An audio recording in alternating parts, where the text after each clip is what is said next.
This chapter is entitled The Flying Horse. This chapter picks up where Otsu and Jotaro leave with a mission to find a lord to deliver a package. They happen to be on the same road, headed in the same direction as Musashi, and Musashi has now gathered the attention of Baiken and his cohort. Baiken and his clan are trying to hunt him down, of course. Why? Because everybody wants a piece of Musashi once they know it's Musashi. Okay, so Otsu and Jotaro are on horseback. They had rented a horse to get through this stretch of road, but they run into Baiken. Baiken wants the horse so that he can catch up to Musashi.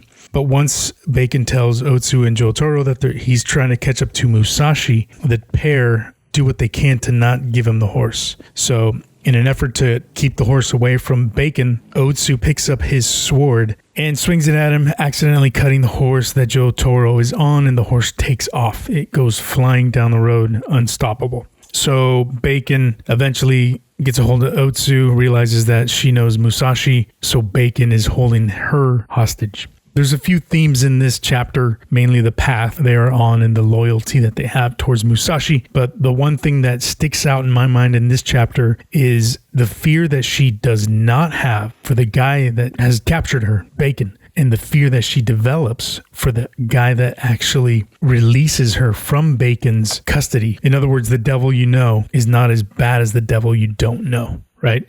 So here we go. I'm going to read that passage here and you'll see how her gut instinct, she thinks this other guy is more evil than this Baiken character. And there's a lot to this, and I'll explain to you in a minute here as to what I see the moral dilemma is here. So here we go.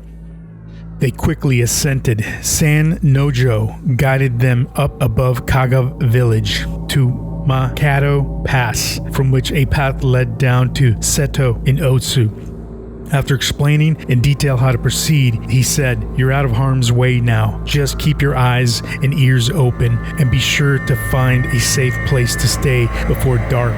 Otsu thanked him for all he had done and started to leave, but Sanjo stared at her and said, "We're parting now, you know." The words seemed fraught with meaning, and there was a rather hurt look in his eyes. "All along," he continued, "I've been thinking, is she going to ask now? But you never did ask." "Ask what?" "My name." "But I heard your name when we were in Koji Hill." "Do you remember it?" "Of course. San Nojo. And you're the nephew of Watanabe Hanzo." "Thank you. I didn't ask you to be eternally grateful to me or anything like that, but I do hope you'll always remember me." "Why, I'm deeply indebted to you." "That's not what I mean. What I want to say is, well, I'm still not married. If my uncle weren't so strict, I'd like to take you to my home right now. But I can see you're in a hurry. Anyway, you'll find a small inn a few miles ahead where you can stay overnight.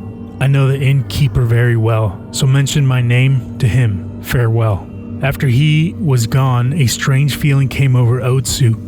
From the outset, she had not been able to figure out what sort of person San Nojo was, and when they had parted, she felt as though she had escaped from the clutches of a dangerous animal.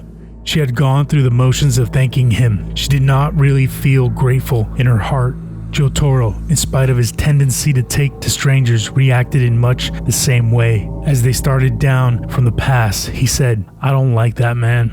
Otsu did not want to speak badly of San Nojo behind his back, but she admitted she did not like him either, adding, "What do you suppose he meant by telling me that he was still single?"